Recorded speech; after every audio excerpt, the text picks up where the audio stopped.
Hello crafty people, it's Sharon here today and welcome to my first video which will be part of my quick lessons in paper crafting range. Today I'm going to show you how to quickly make a mask for any stamp that you have so that you can add background or inking around your stamp without getting the actual image inky or dirty. And to do that I'm going to use this stamp today, Stamping Bella, and I've got this cutie little girl which I'm going to stamp up and mask so that you can see how that works. I have a piece of card here which I've got cut to 4.5 centimeters square, and I'm going to put my little stamp down where I want it, and using my stamping platform I'm going to stamp her out. Now I just need to make sure that her feet are on the ground as this isn't a see-through stamp. That looks about right. And the idea is I'm going to stamp her and then I'm going to add some background around her in the form of grass and sky. So I don't want to get ink, that grass and sky all over my stamped image, so I need to protect it with a mask. So the first thing I'm going to do is stamp up my image onto my main piece of card, and I'm intending to colour this with alcohol markers, so I'm going to use a VersaFine Clair ink pad to stamp my image. And when we're stamping, what we do is we take the ink pad to the stamp and then we do lots of gentle tapping all over to get the ink on those lines. And then if we're using a stamp platform, we just flip over and press to make our image.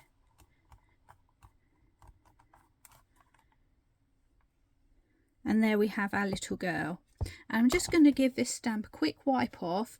I'm going to re-stamp it onto a mask in a moment, but I'm going to change the kind of ink that I'm using.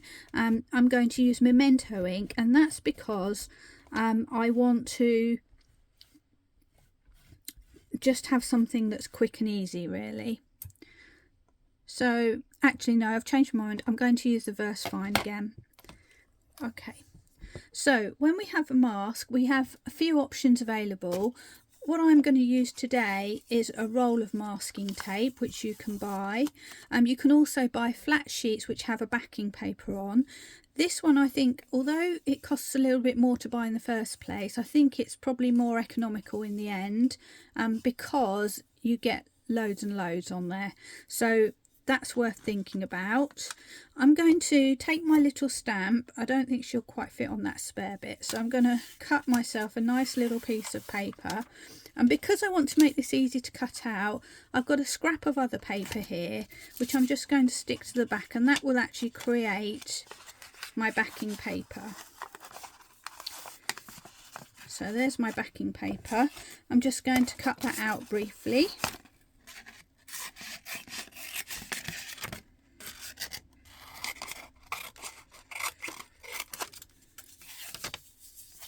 There we go, and put the rest back for another day. Sorry, I just completely knocked my camera then. Okay, so I've got my masking paper on top, my backing paper underneath. I'm going to put that over the top of where the little girl was, or just somewhere on my platform, and I'm going to re-stamp her. So I'm just going to press down, and using the same ink, VersaFine Clair, I'm going to ink her up and give her a little stamp. Now if you're worried about your paper moving, you can just hold it down with one of your magnets. There we go. And with this stamp we don't need to worry if it's pristine or not when we stamp down. We just need to make sure that we can see the outline that we want to cut out. And there she is.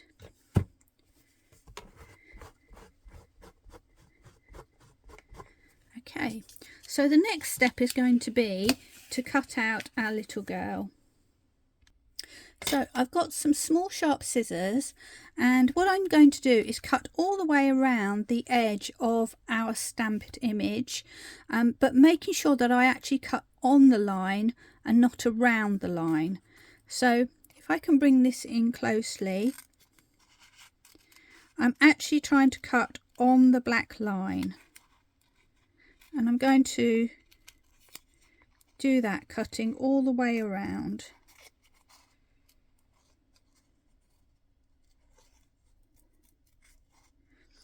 And you just need to take your time with this because you know, this mask, it will last you for more than one stamp, so you know you'll be able to use this a number of times before it wears out. So it's worth taking a minute just to cut it out carefully. So I'm going to finish cutting her out, and then I'll be back with you for the next step.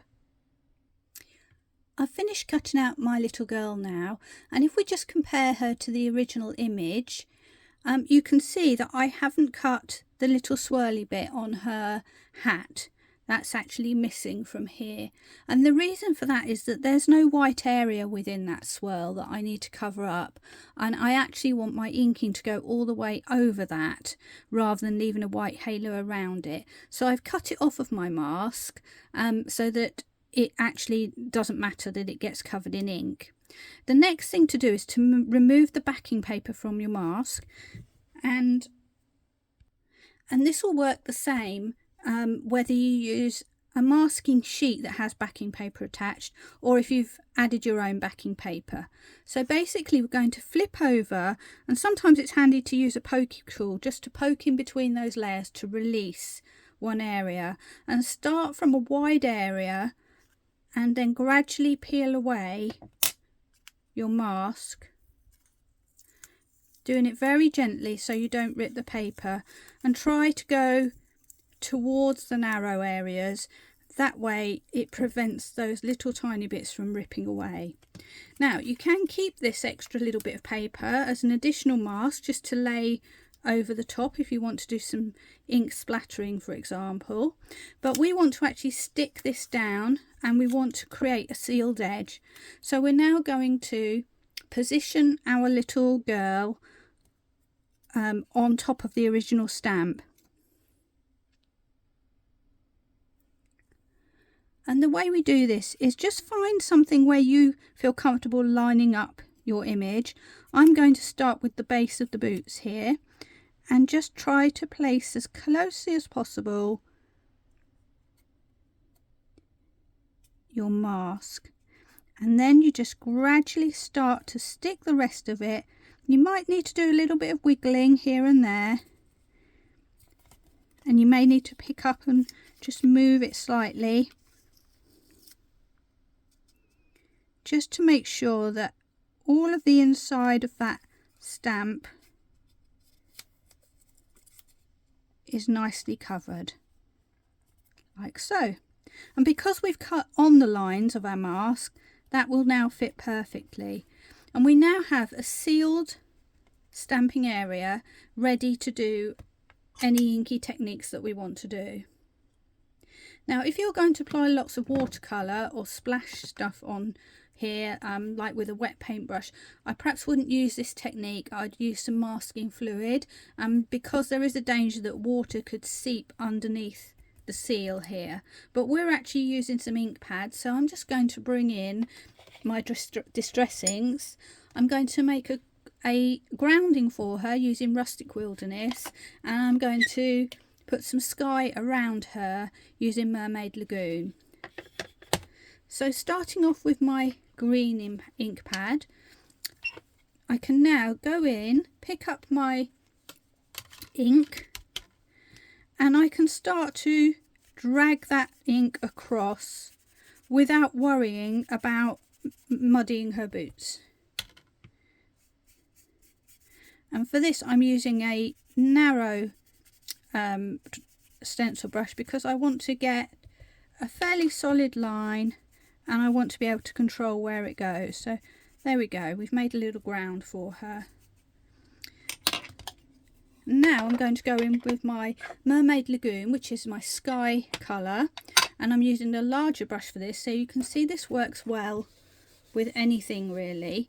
And I'm going to start on my actual mask and start working my way out and away from her. And if any pieces do start to lift, you just need to take a second to press them down.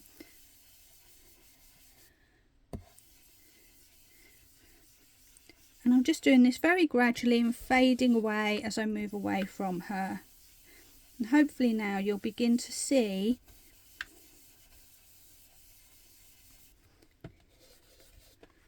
that we're getting some colour there. And I'm coming down almost to the grass, but just leaving the tiniest white halo.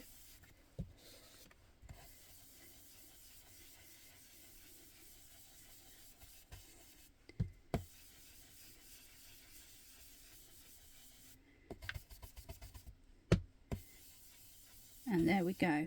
Now at this point we can do a bit of splattering if we want to. That's only a tiny bit of water, so it won't hurt the overall image.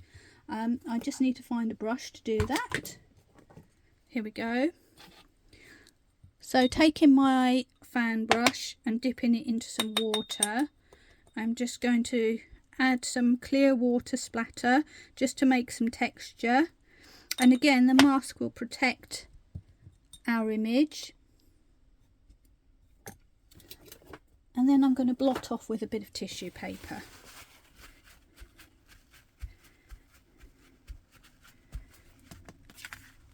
And then I'm not sure if you can see, hopefully you can see I've got some little white spots now. So with that done, we can now remove our mask. So I'm just going to very carefully pick it up with my pokey tool just to get things going, and then slowly peel it away. And we will see underneath we've got a perfectly pristine image ready for colouring.